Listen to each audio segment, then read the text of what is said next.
இன்றைக்கி நம்ம பார்க்க போகிறது கோதுமை அடை தோசை எப்படி பண்ணுறதுன்னு பார்க்கலாம் வாங்க. முதல்ல நம்ம 1 டம்ளர் வர கோதுமையை எடுத்துக்கணும். கோதுமையை ஊற வைக்க தேவையில்லை. என்னென்னா ஊற வச்சா ஒரு மாதிரி ஜவ்வாட் ஆயிரும், அதனால் நம்ம ஊற வைக்க தேவையில்லை. கூடவே 4 வரமிளகாய் போட்டுக்கலாம். அது கூட ஊற வச்ச துவரம் பருப்பு 1 டம்ளர் நான் எடுத்திருக்கேன். தேவையான அளவு உப்பு சேர்த்து நல்லா நைஸாக மாவை அரைச்சி நம்ம இப்போ எடுத்துக்கிறோம். அடுத்ததாக நம்ம தாளித்து கொட்டுறதுக்காக இப்போ நம்ம வடை சட்டி வச்சுருக்கோம். எண்ணெய் ஊற்றியாச்சு, எண்ணெய் காஞ்சிருச்சு. இப்போ நம்ம கடுகு போட்டோம்.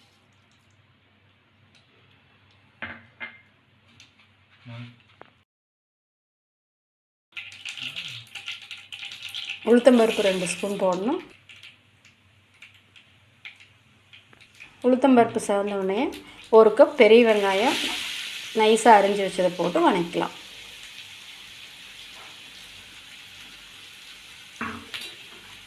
அடை தோசைக்கு எப்போவுமே வெங்காயம் வந்து நம்ம வணக்கித்தான் சேர்த்துக்கணும்.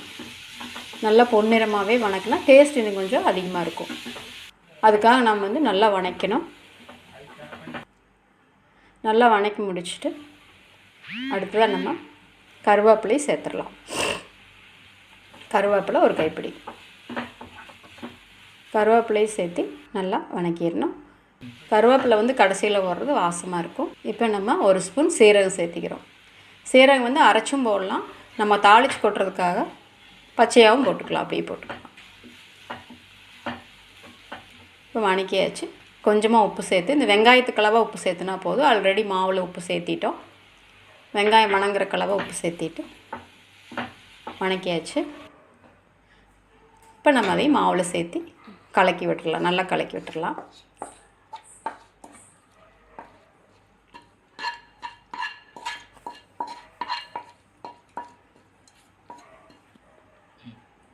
நல்லா கலக்கி விட்டுடலாம். இது நல்லா இப்போவே கமகமன்னு வாசமாக இருக்குது. இப்போ தோசைக்கல் வச்சாச்சு. இப்போ மாவெல்லாம் வந்து அதிகமாக புளிக்க தேவையில்லை, இன்ஸ்டண்ட்டாக உடனே செஞ்சிடலாம். மாவு இப்போ நல்லா கமகமன் வாசம் வருது, கோதுமையோட மனம் வருது. கோதுமை தோசை வந்து ரொம்ப சத்தானது, கூட துவரம் பருப்பு சேர்றதுனால எல்லாருமே விரும்பி சாப்பிட்லாம். நார்மலாக எல்லோரும் வந்து ரைஸில் தான் செய்வாங்க, நம்ம வந்து கோதுமையிலே செஞ்சுருக்கோம். இது ரொம்ப சத்தானது, எல்லோரும் விருப்பப்பட்டு சாப்பிடுவாங்க. இப்போ நம்ம அதை மூடி வச்சா கொஞ்சம் சீக்கிரமாக வேகும். நல்லா வெந்துருச்சு. இப்போ திருப்பி போட்டுடலாம். பாருங்கள், நல்லா ரோஸ்டாட்டாக இருக்குது, நல்லா டேஸ்ட்டாகவும் இருக்குது. ஒரு சுவையான கோதுமை அடை தோசை செய்கிறது எப்படின்னு இன்னும் பார்த்தீங்க.